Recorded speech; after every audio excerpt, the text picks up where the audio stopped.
I'm Joshua Bardwell, and you're going to learn something today. And boy, are you going to learn something today, because today I'm building a beast class quadcopter.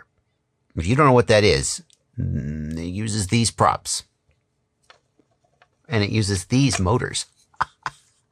And it uses these 12S 120 amp, $100+ a piece ESCs. And if you want to know more about that, I suggest you go down in the video description and take a look, because this is part 2, and the playlist where you can start at part 1 is linked down in the video description. Frankly, part 1 is the one that has like soldering up this ginormous PDB and these gigantic ESCs.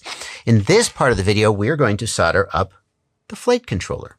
And the flight controller we're using is the BrainFPV Radix. So if you're here for part 2, stay tuned. And if you just found this randomly somehow, video description, start at part 1, trust me.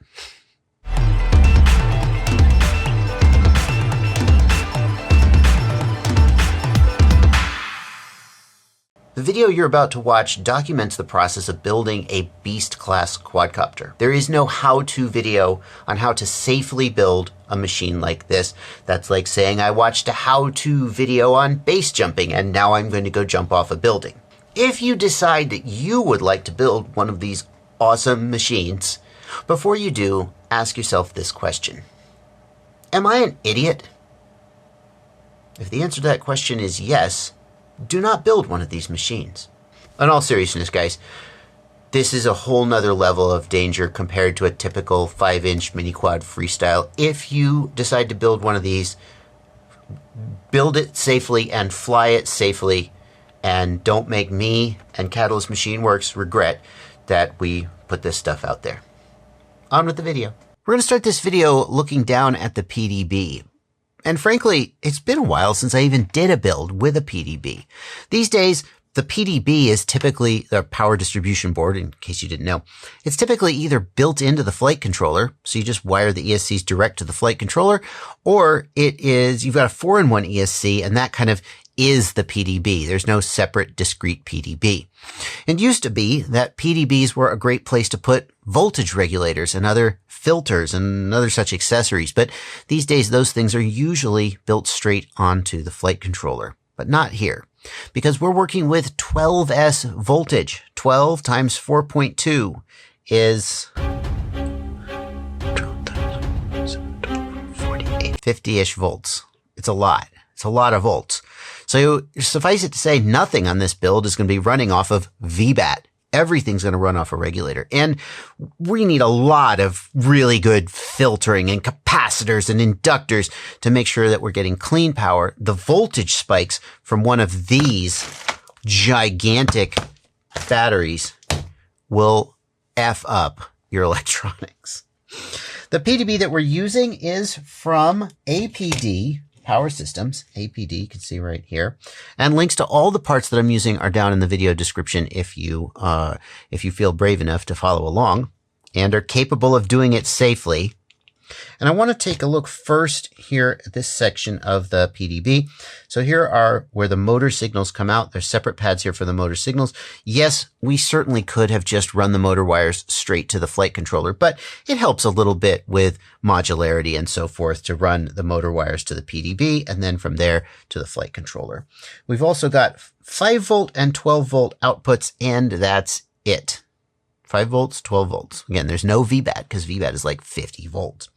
So we're going to be running the flight controller straight off of the 5-volt output here. Here's the telemetry pad for the ESC Telemetry. Here are the signal wires, and that's pretty much it.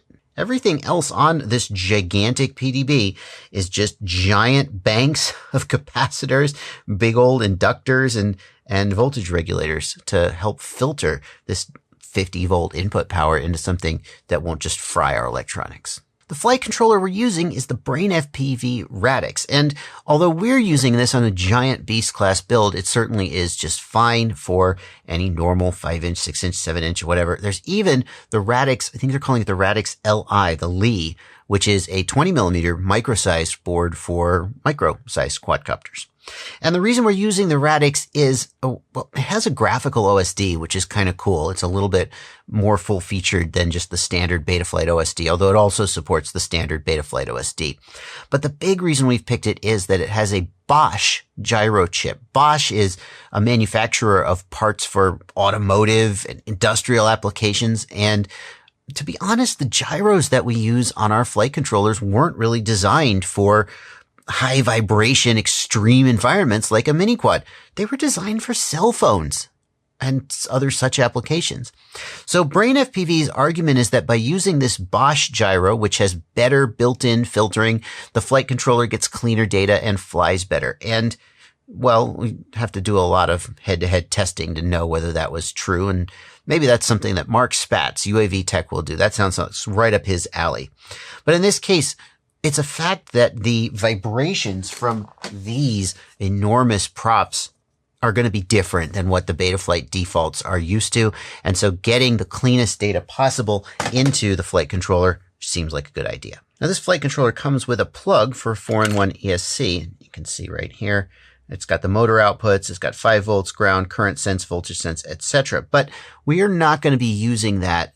It would increase modularity, but it would also, we can't really take a risk on that plug coming loose or coming unplugged somehow while we're flying this monster. So in the interest of safety, yeah, I mean, we could plug it in and then hot glue it. I don't know. In the interest of safety, I'm going to be direct soldering all the connections to this flight controller. Before I go any further, I'm just going to double check that the standoffs I've selected are big enough.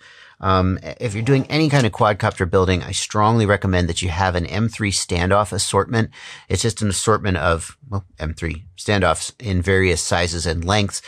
A lot of times quadcopter frames and flight controllers will come with standoffs, but sometimes they don't. And sometimes the sizes and lengths that they give you are not exactly what you need.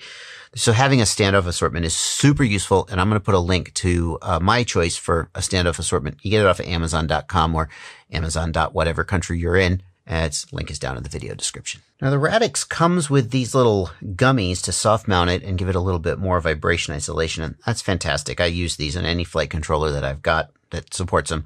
But the problem is that if you're using this kind of nylon standoff, the gummies, it's the little screw part is not tall enough, and you usually end up squishing or crushing the gummies to get the nut on top. And that decreases the effectiveness of them at vibration isolation. So what I'm actually going to do is I'm going to use a female to female standoff, which then I'll be able to put a longer screw down through the top. Here, I'll just demonstrate in case that's not clear. So the screw goes down through the gummy and then screws into the standoff. And that means you don't have to, you can get that screw to exactly the tension you want without crushing the standoffs or the gummies. So I've got 4 of these standoffs. I'm just going to screw them down. I just realized I was saying to myself, why does the PDB have a front-facing arrow marked? And the reason is that the motor outputs 1, 2, 3, 4 are organized for Betaflight, and I realized I have just mounted the PDB backwards. This is actually supposed to be the rear. However, I'm 99% sure that this frame is symmetrical and I can just move the antenna holder to the front. But this is the front based on the PDB. I could always just reorder the motors in Betaflight later if I really wanted to. So then we'll take the flight controller with also facing front, and I'm just going to flip it over and temporarily install a screw to kind of hold it in place while I solder. This conical tip is really bad for working on like a flat surface like this because the round conical tip doesn't make good contact with the pad. It actually might be even better to come in from this side so I can lay it flat against and make more contact. It just really doesn't transfer heat well. That's why I prefer a chisel tip to a conical tip, because it has a flat surface that can easily get in there. 90% of successful soldering is good prep. There's good equipment and proper setup, like the proper temperature, and that your soldering iron tip is not all oxidized. And then there's good technique. But actually, good technique is the last part of good soldering. We've got plenty of room. I think I might come in from the inside. Keeps the wiring neater if you come in from the inside.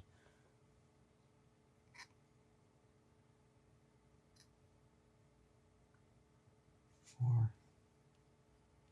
There's not always room between the boards to do that, but in this case, I think we got plenty of room. One of the mistakes I see a lot of people make when they prep is they'll leave this length of wire too long. It needs to be about the size of the pad or maybe a little shorter so that when you're done, there's not any extra wire here sticking out past the pad. Not that you should need tips like that if you're following along on this build, because this build is not for noobs or beginners. I have a confession to make. When I do this soldering on camera, I actually don't see well up close. I need to take my glasses off to see up close, but I don't want to get my head in the camera. So I always just kind of do it by feel and then check it afterwards. And all of these are pretty good, except for this red one. That one is standing up above the, so I'm going to have to redo that one. It's not fully down in the solder blob. Yours, I think, looked pretty good. For the ESC telemetry function, the Radix has UART4 built into the plug header, which is intended to connect to a 4-in-1 ESC. Now, we're not using that plug, so and they haven't broken UART4 out anywhere else on the board, so we're just going to lose that UART. And I'm going to solder it up. Let's think about this. We're going to use RX1 for ESC telemetry. We're going to use RX3 for Crossfire receiver, and we're going to use RX6 for GPS, TX4, RX4. Oh, they do! Oh, I'm so happy. There it is. TX4, RX4. Oh, BrainFPV, good work. See, some flight controller designers would only have put RX4 inside the plug header and gone, well, just use the plug, you dummy. And then if you're not using the plug for any reason, you lose it. But they didn't. Good for you. They did break out TX4 and RX4 right here. Hallelujah. So I can use it as intended. Yay. Boom.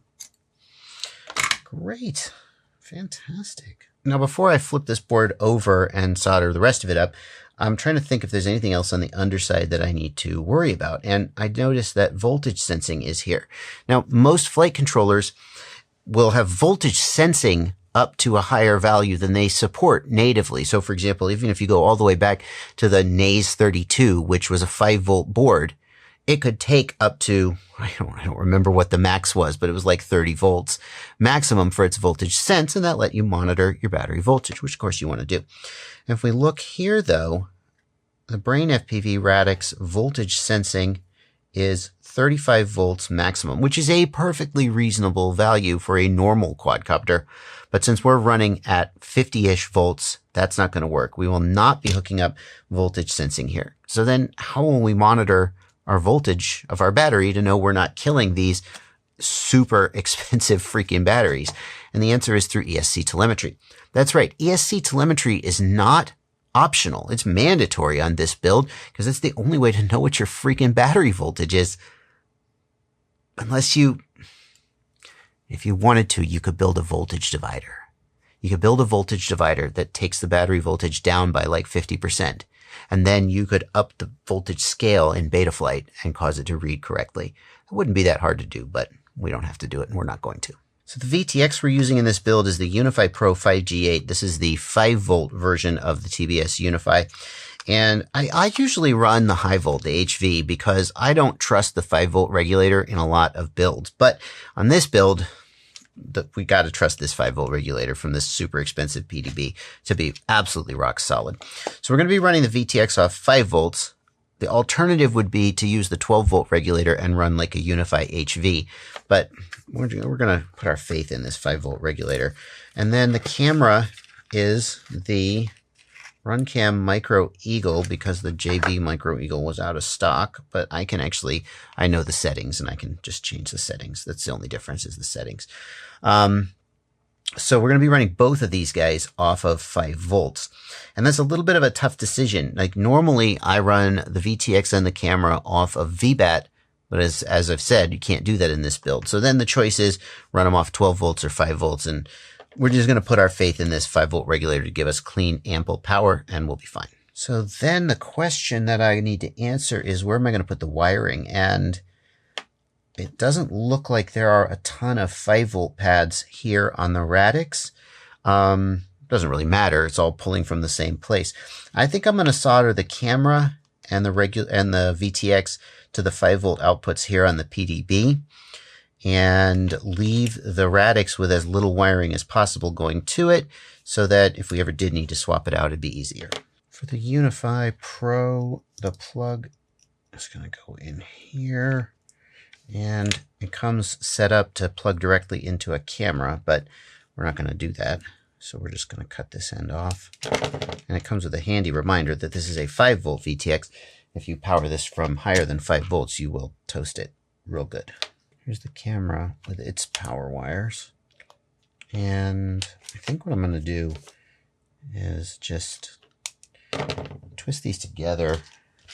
Fortunately, they both come with nice silicone insulation, which is super easy to work with. It doesn't melt when you solder it, and it strips just with your fingertips. Super easy.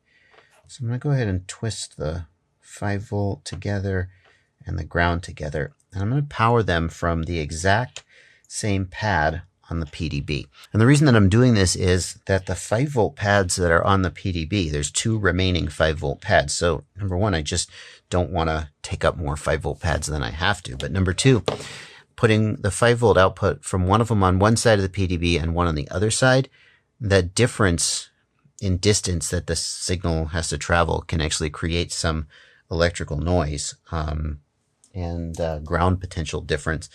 And you'll get cleaner video by connecting the ground and 5-volt or ground and VBAT wires of your VTX and your camera to the exact same location on your flight controller or PDB. In a lot of cases, I don't worry about it. In a lot of cases, you get clean video, even if you don't do that.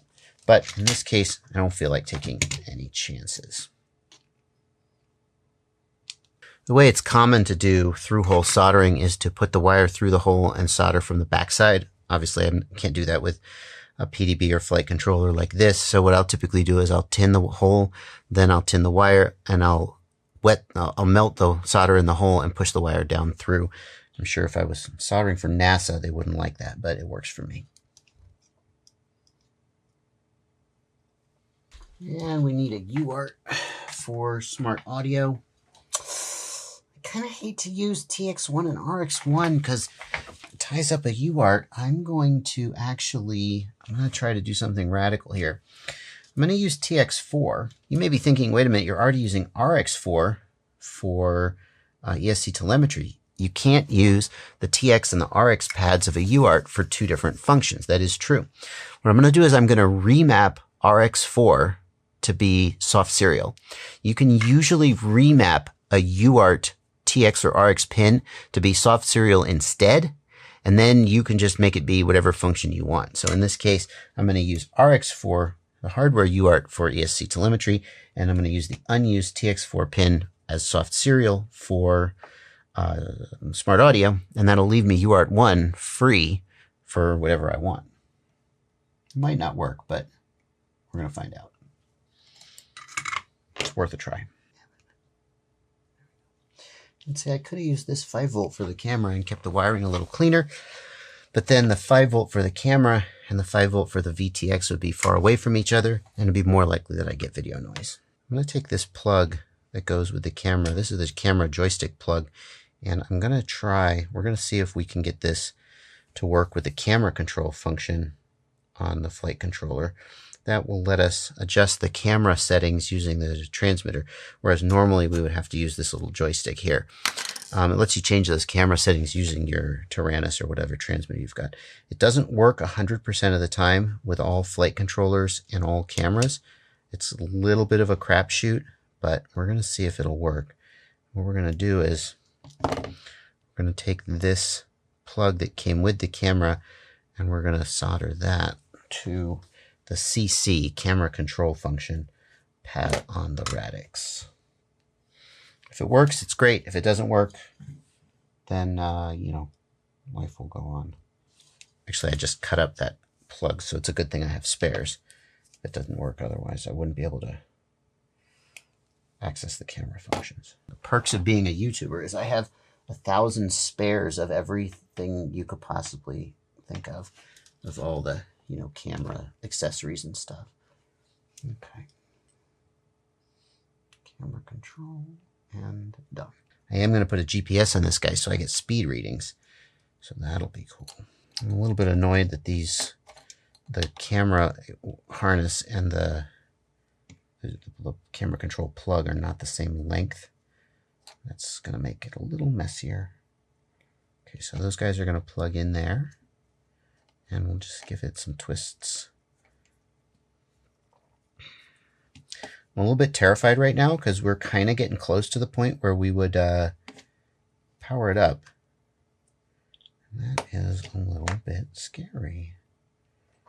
And after having been so neat and tidy with the signal wires, now this is all just a garbage mess. It's a shame. Let's give that some twists. VTX is going to come out the back. Oh yeah, that's cleaning it up a little bit better. That'll be all right. Now it's time to put the gummies in, and I'm going to put the gummies in with the thick part down. That'll give me just a little more spacing for the wires.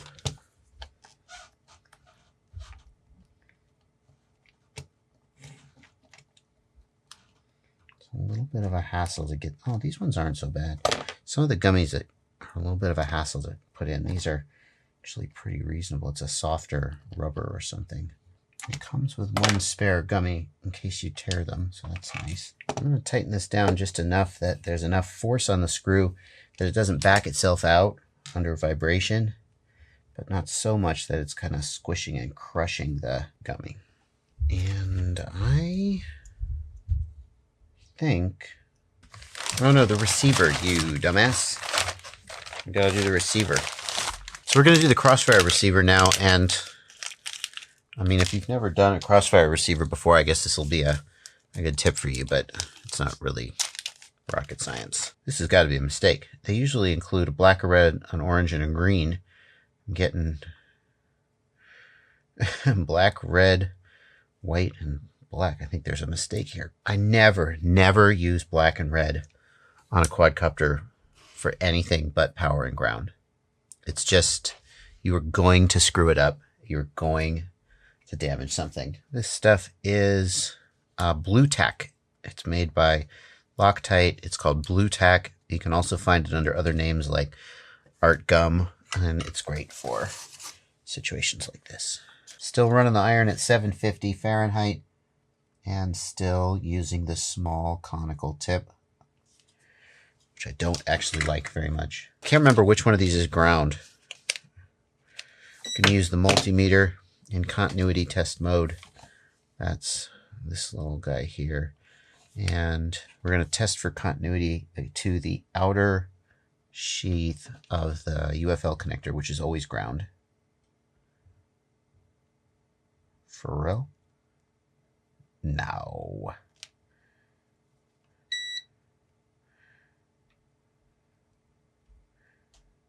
Yeah, I thought so. So that's ground, 5 volts, TX, RX. And if you don't feel confident just trusting yourself with a multimeter, then look it up in the freaking user manual. The pinout is right there on the internet all over the place. Also, ground is usually the outermost pad. It's just a convention, I think. But often, ground is the outermost pad, or the closest to the edge. Make sure these are great solder joints, because the last thing we need is a receiver on this death beast crapping out in the middle of a flight.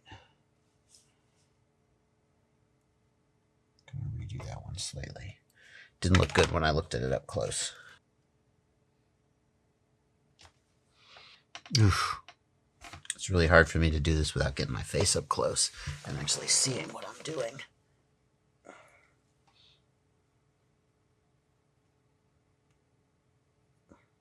The user manual for the BrainFPV Radix says to use TX3 and RX3 for Crossfire. So that's what we're going to do. I'm going to be a little bit careful when working with a new flight controller, because you may not know if there's anything to do with like inversion for S-Bus. Sometimes the UARTs will be marked as specifically for S-Bus or SmartPort, and sometimes they won't. So it's a good idea to follow the user manual, the manufacturer's recommendations, unless you are sure you know. F4, yeah, it's an F4. So you do have to worry about inversion. I don't see on the pinout a dedicated S-bus pin, so that probably means they have a software-controlled inverter somewhere on one of the UARTs, and you would need to use that specific UART with S-bus. This is all, of course, in the user manual. BrainFPV has a fantastic user manual for this flight controller with instructions for all the common things that you'd want to do. In fact, some of the way they've organized it is functionally, like instead of saying, here are the pens and pads and here's how you do them, they say, if you're doing S-bus, here's what you do. If you're doing Crossfire, here's what you do. I actually really like that approach. When I wrote the user manual for my flight controller, I said, let's just go all the way around the board and tell you where to put the wires. But that functional approach is nice because it means you can focus on the specific gear that you're using. Look for it in my next user manual for my flight controller. We've got ground, plus, which is 5 volts, RX3 and TX3. Fine. And of course, ground and plus are easy to understand. Ground, 5 volts.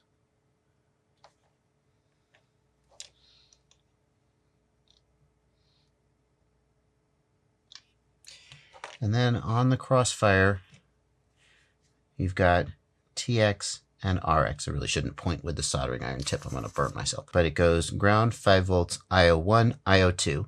And IO1 is TX and IO2 is RX. And the way serial communication works is TX goes to RX and RX goes to TX. So since green wire in my wiring diagram is TX, it's going to go to RX on the flight controller.